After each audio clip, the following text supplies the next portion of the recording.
नमस्कार, आपण पाहत आहात सह्याद्री न्यूज, आवाज महाराष्ट्राचा। यांनी मतदारसंघातील मतदारांशी संवाद साधावा।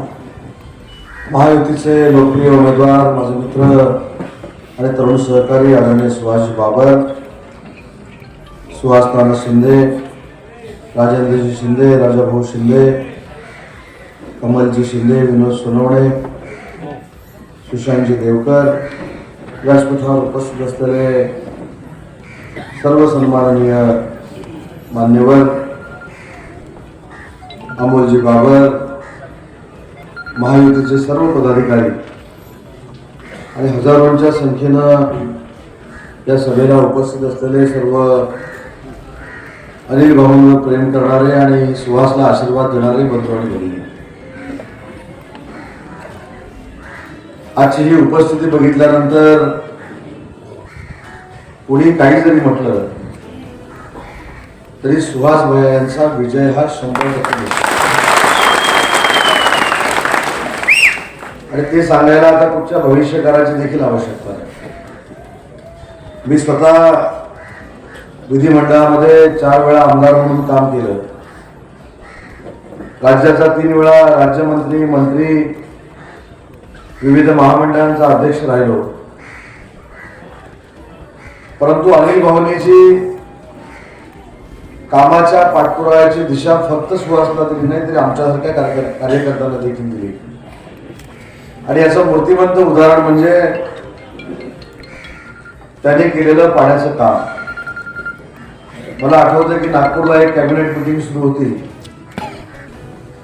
आणि कॅबिनेटच्या सुरुवातीला मला आणि शंभूराज देसाई साहेबांना अनिल भाऊ भेटले आणि सुहास भैया त्याने आम्हाला दोघांना दमच दिला। आणि अनिल भाऊंचा दम कसा असायचा तुम्हाला सगळ्यांना माहिती आहे। ते मला म्हणाले की कॅबिनेटच्या बाहेर मी बसून राहणार आहे। मला बाकी कोण काय मंत्रिमंडळामध्ये करतात मला माहित नाही, मुख्यमंत्री मोदयांनी माझा विषय हा कॅबिनेटमध्ये आणलाय, तुम्ही दोघांनी तिथं जर तो मंजूर करून घेतला नाही तर बाहेर मी बसलेलोच आहे। परंतु माणसामधली संवेदना काय असते मी अनिल भाऊंकडून शिकलो। कॅबिनेटची मीटिंग झाली, कॅबिनेटची मीटिंग झाल्यानंतर अनिल भाऊ शाल घेऊन बाहेर होतो आणि फार मोठा गुच्छ घेऊन बाहेर होतो। मला वाटतं ते पहिलं मुख्यमंत्री मोदयांना भेटणार आहे। तरी मला भेटून सांगितले की कॅबिनेटमध्ये ज्या पद्धतीनं तुम्ही आणि शंभूराजने मुद्दे मांडले त्याबद्दल माझ्या मतदारसंघातल्या लोकांच्या वतीनं तुमचा सत्कार करण्यासाठी मी बाहेर उभा आहे आणि तुम्ही दोघांनी मिळून जे माझ्या मतदारसंघासाठी केलेलं आहे ते मी कधीही विसरू शकत नाही। असा दानत असलेला नेता आज आपल्यामध्ये राहिला नाही हे आपल्या सगळ्यांना 7 जानेवारी मला आजही आठवतो। 7 जानेवारी हा अनिल भाऊंचा वाढदिवस आणि माझ्या मोठ्या बंधुराजांचा देखील वाढदिवस। कोल्हापूरला एकदा सुहास भैया मला कार्यक्रमाच्या निमित्ताने येऊन भेटले आणि खरंच सांगतो की त्या कार्यक्रमाला माझ्या मोठ्या भावाचा वाढदिवस असल्यामुळे मी येणार नव्हतो। 6 तारखेला रात्री मला अनिल भाऊंचा फोन आला। मी म्हटलं भाऊ माझ्या सख्या भावाचा वाढदिवस आहे, मला त्या कार्यक्रमाला गेलं पाहिजे। त्या माणसानं मला असं विचारलं, मी काही तुझा मोठा भाऊ नाही, तुला जायचं तर माझा वाढदिवस करायचा आणि मग भावाच्या वाढदिवसाला जायचं। मी उद्या तुझ्या संपूर्ण कार्यक्रमातनं मी तुझी वाट बघतोय आणि तू जर आला नाहीस तर परत मी तुझ्यावर भाषण देखील करणार नाही। असा हक्काचा माणूस, मार्गदर्शन करणारा माणूस, कारण माझं आणि त्यांचं नातं हे राष्ट्रवादी काँग्रेस पार्टीपासून होतं। पाण्यासाठी कशा पद्धतीनं त्यांनी पाठपुरावा केलाय हे आम्ही सगळ्यांनी बघितलेलं आहे। आणि म्हणून मला असं वाटतं की सुहास भैया विधानसभेमध्ये जाणं ही खऱ्या अर्थानं अनिल भाऊंना असलेली आदरांजली आहे, श्रद्धांजली आहे। आणि म्हणून सगळ्यांनी आपण सुहास बाबर आहे असं समजून आपलं आणि आपल्या सभोवतालची मतं ही सुहासच्या पाण्यामध्ये टाकली पाहिजे। आज आपण सुहास भैयाचं भाषण ऐकलं, त्यांनी भाषणामध्ये सांगितलं की अनिल भाऊंवर देखील काही लोक टीका करतात. नियती हे त्याला उत्तर आहे, काळ हे त्याला उत्तर आहे. तुम्ही 2 नंबरला जरी तुमची निशाणी असली तर या मतदारांना माहिती आहे की 1 नंबरचा उमेदवार हा सुहास बाबरच आहे. चिंता करण्याची काही आवश्यकता नाही. आणि तुम्ही स्वतःसाठी काय मागितलं? मी आज राम मंदिरामध्ये देखील जाऊन आलो, मी आज दर्ग्यावर देखील जाऊन आलो. मी या परमेश्वराला स्मरून सांगतो की तासगावला दिलेलं उपकेंद्र या ठिकाणी आणण्यासाठी फक्त आणि फक्त अनिल भाऊ बाबरनीच प्रयत्न केला, बाकी कोणी प्रयत्न केला. आणि सुहास भैयाचे सहकारी म्हणून आमचा शब्द आहे. महायुतीचं सरकार येणारी काळ्या दगडावरची रेग आहे आणि हे सरकार आल्यानंतर पहिल्या 3 महिन्याच्या आत तुमची आणि तरुण सहकार्यांची असलेली मागणी ही महाराष्ट्र शासन नक्की पूर्ण करेल. हा देखील मिनी MIDC तुम्हाला पाहिजे. मिनी MIDC करून तिथल्या रोजगार निर्मितीसाठी आपण प्रयत्न करणार आहात. हे देखील काम शासन आल्यानंतर आम्ही नक्की करू. परंतु माझा अजून एक अनुभव सांगतो. महाराष्ट्र राज्याचे मुख्यमंत्री आदरणीय एकनाथ शिंदे साहेबांबरोबर देशाच्या अनेक निवडणुकांमध्ये फिरण्याची मला संधी मिळाली. पण ज्या ज्या ठिकाणी देशभरामध्ये गेलो, ज्या ज्या ठिकाणी मी देशभरामध्ये गेलो, ज्या ज्या हॉटेलला मी उतरलो, तिथं पहिलं आमचं स्वागत करणारे तुमच्या गावातली लोक होती, तुमच्या तालुक्यातली लोक होती. कदाचित परिस्थितीला गरीब असतील पण मनाने मोठी होती. त्या हॉटेलच्या दारामध्ये येऊन उभी असायची. आमची ओळख न पाळत मुख्यमंत्री मोदयांच्या कार्यक्रमाच्या पूर्वतयारीला मी जायचो. एक शाल, एक गुच्छ आणि ती 10-15 माणसं अनिल भाऊंनी तुम्हाला भेटायला सांगितलंय आणि अनिल भाऊंच्या वतीनं तुमचा आम्ही सत्कार करतो. अनिल भाऊ कुठे? खानापूरमध्ये. आमचा सत्कार कुठे? बेंगलोरमध्ये, मद्रासमध्ये, चेन्नईमध्ये. ज्या ज्या ठिकाणी देशात मी गेलो त्या त्या ठिकाणी मला तुमच्या मतदारसंघातल्या लोकांनी तिथले स्थानिक असल्यासारखं अतिशय मानाची आणि सन्मानाची वागणूक दिली, आमचा सत्कार केला. आणि ह्याचं कारण एकमेव होतं कारण त्यांच्यावर केलेलं अनिल भाऊंनी प्रेम, त्यांना दिलेले आशीर्वाद आणि त्यांना दिलेलं सहकार्य, याचमुळे देशामध्ये देखील आमचा सन्मान होऊ शकला आणि तुमच्या मतदारसंघातल्या लोकांनी केला. एवढं उत्तुंग नेतृत्व होतं. एखाद्या पाणी योजनेसाठी माझं मंत्रीपद गेलं तरी चालेल, मला मंत्रीपद नको असं सांगणारा देशातला एकमेव जर नेता कोण असेल तर ते अनिल भाऊ बाबर होते. कोणी उठतं टीका टिप्पणी करतं. अनिल भाऊंच्या नकाशी ज्यांची तुलना होऊ शकत नाही अशी लोक अनिल भाऊंवर टीका करतात. आई वडील गेलेला असताना मुलगा जेव्हा निवडणूक लढवतो त्याच्या डोळ्यामध्ये अश्रू असतात, त्याची तुम्ही हेळसांड करता. आणि म्हणून मगाशी मी सांगितलं परमेश्वर सगळं बघतो. नियती आणि काळ हे त्याला उत्तर आहे. सुहासी एवढा विजय तुमचा संपादन होईल की काही लोकांचे डोळे पांढरे होतील आणि परत तरी ते फॉर्म भरणार नाही. फक्त एकच विनंती आहे. मला असं कळलं आणि तुम्हीच सांगितलं की प्रत्येक निवडणुकीला ते भाषण बदलतात. परत पडल्यानंतर भाषण बदललं तर फक्त तुमच्यासोबत घेऊ नका.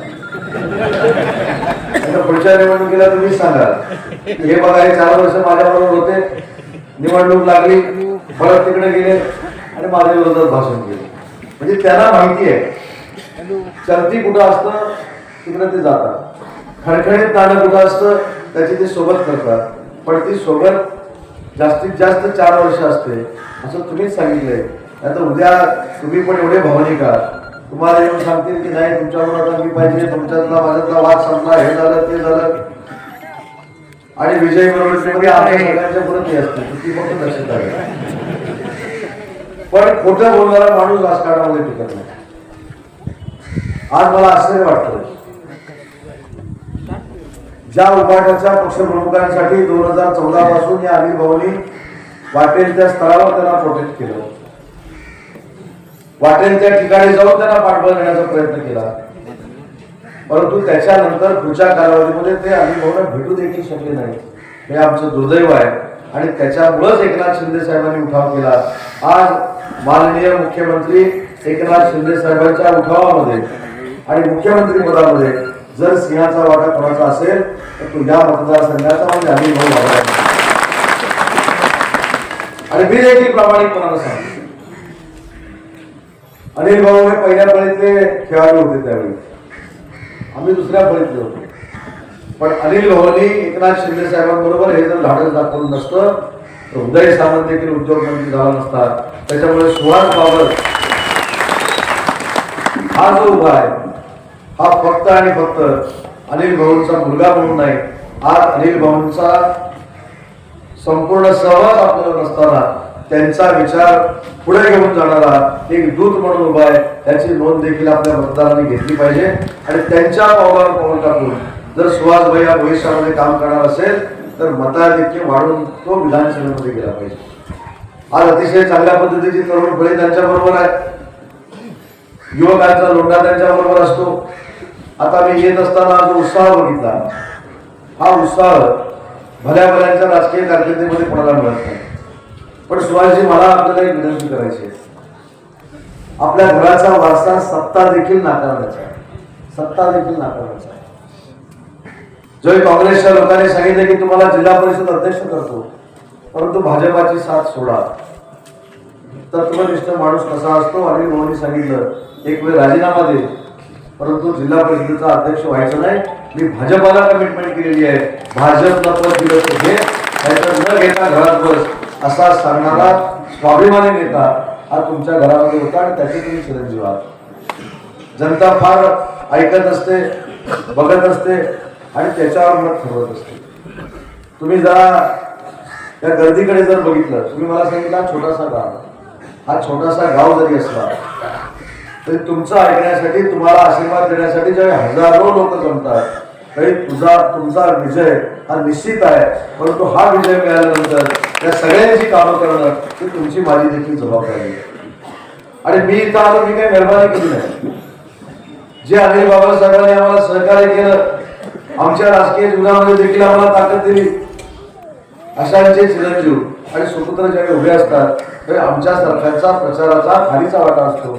परंतु तुमच्या वडिलांनीच केलेलं काम एवढं उत्तुंग आहे, ते बघून आमच्या सरकारने आमच्या मतदारसंघामध्ये जर काम केलं तर आमचं देखील मताधिक्य 5-25 हजार वाढू शकतं. या स्थापनामध्ये मी आलोय, तुमचा प्रचार त्याच्यात होईल.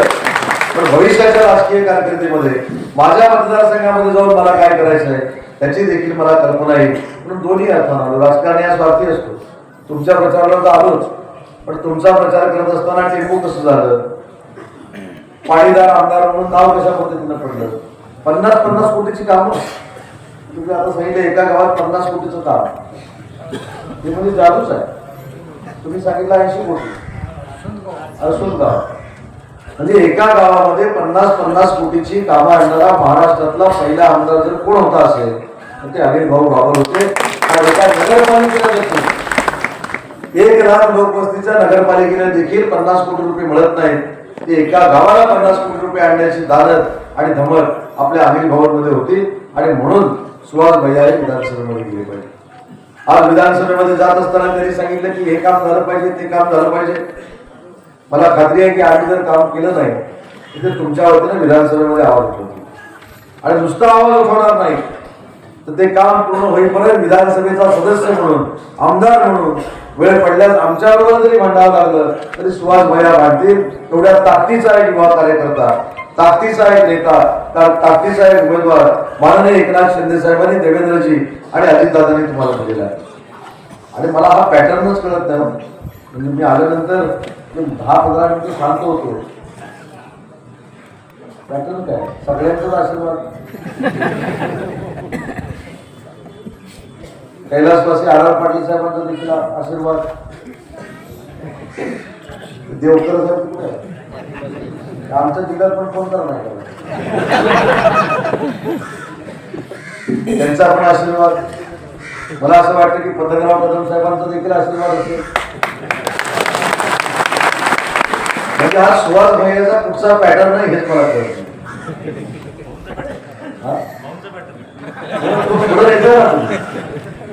एखाद्या वडीलधाऱ्या माणसाचा पॅटर्न तसाच्या तसा नम्रपणानं पुढे नेणं हा देखील मोठेपणा आहे.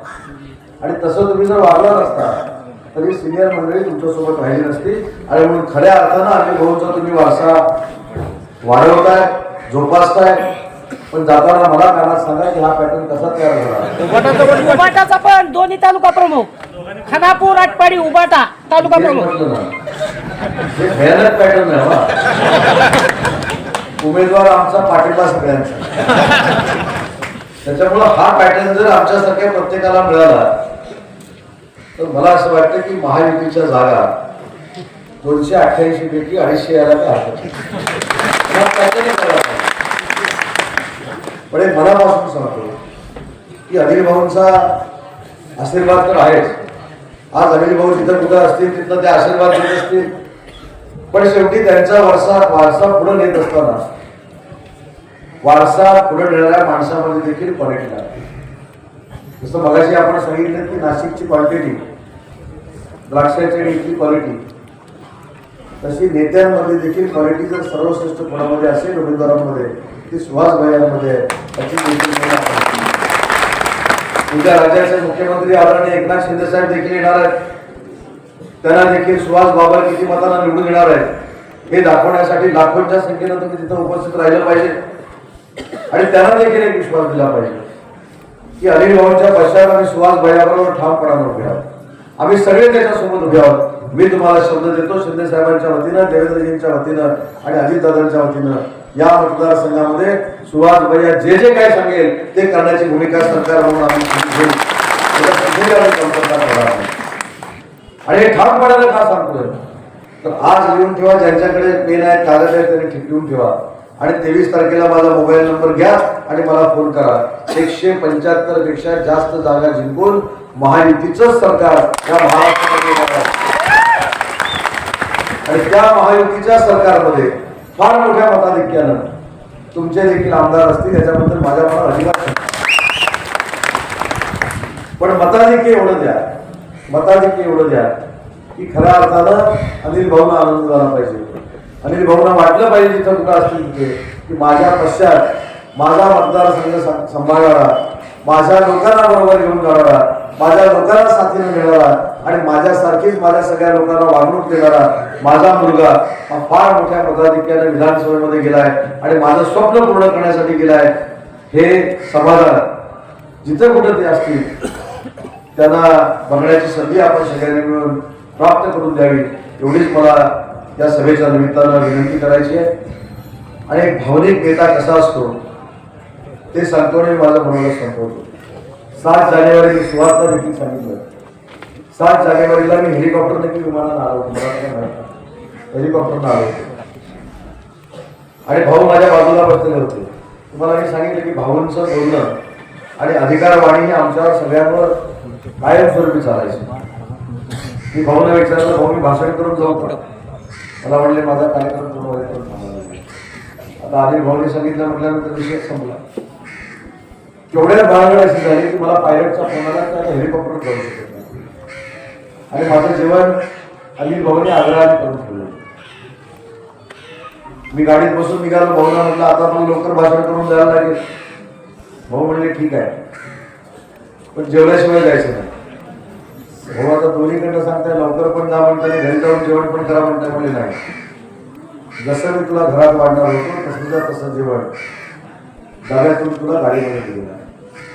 तुम्हाला आश्चर्य वाटेल, जेवण तर चमचमीत होतं सोडून द्या, परंतु जसं मला घरात वाढलं असतं तशा पद्धतीची व्यवस्था माझ्या गाडीमध्ये अनिल भाऊंनी करून ठेवली होती. मला असं वाटतं की ही संवेदना आहे, ही भावना आहे, याला म्हणतात, याला माणूस म्हणतात. त्याचा माझ्या वाढदिवसाला आला मंत्री आणि गेला मला काही फरक पडत नाही, माझं काम झालं असा वापर करून घेणारा आपला नेता नव्हता. आणि तसेच त्यांचे चिरंजीव आहेत. आणि म्हणून मला विनंती करायची आहे की धनुष्यबाणासमोरचं बटन दाबून फार मोठं विक्रमी मताधिक्य आपण सुहास भैयाला मिळून द्यावं. 3 कामांनी सांगितलेली आहे, त्याची जबाबदारी आज मी स्वीकारलेली आहे. एक मिनी MIDC, दुसरं उपकेंद्र आणि तिसरं सोने चांदीच्या दुकानदारांकडे काम करण्याचा तो व्यवसाय, त्याच्या बाबतीमध्ये देखील मी शब्द देतो सरकार आल्यानंतर सुहास भैया तुम्ही मला परत उद्योगमंत्री जर ठेवलं तर पहिल्या 15 दिवसात याला देखील स्मॉल स्केलचा दर्जा दिला जाईल हा शब्द आज इथे येऊन तुमच्या सगळ्यांशी संवाद करण्याची संधी मला मिळाली त्याबद्दल मनापासून आपल्या सगळ्यांना धन्यवाद देतो आणि भविष्यामध्ये हा विश्वास बाळगतो की 23 तारखेला आपल्या सगळ्यांच्या आशीर्वादानं आमचा सुहास भैया हा 100% विधानसभेत आमच्या बरोबर असेल हा विश्वास बाळगतो तुम्हाला धन्यवाद देतो आणि थांबतो जय हिंद, जय महाराष्ट्र.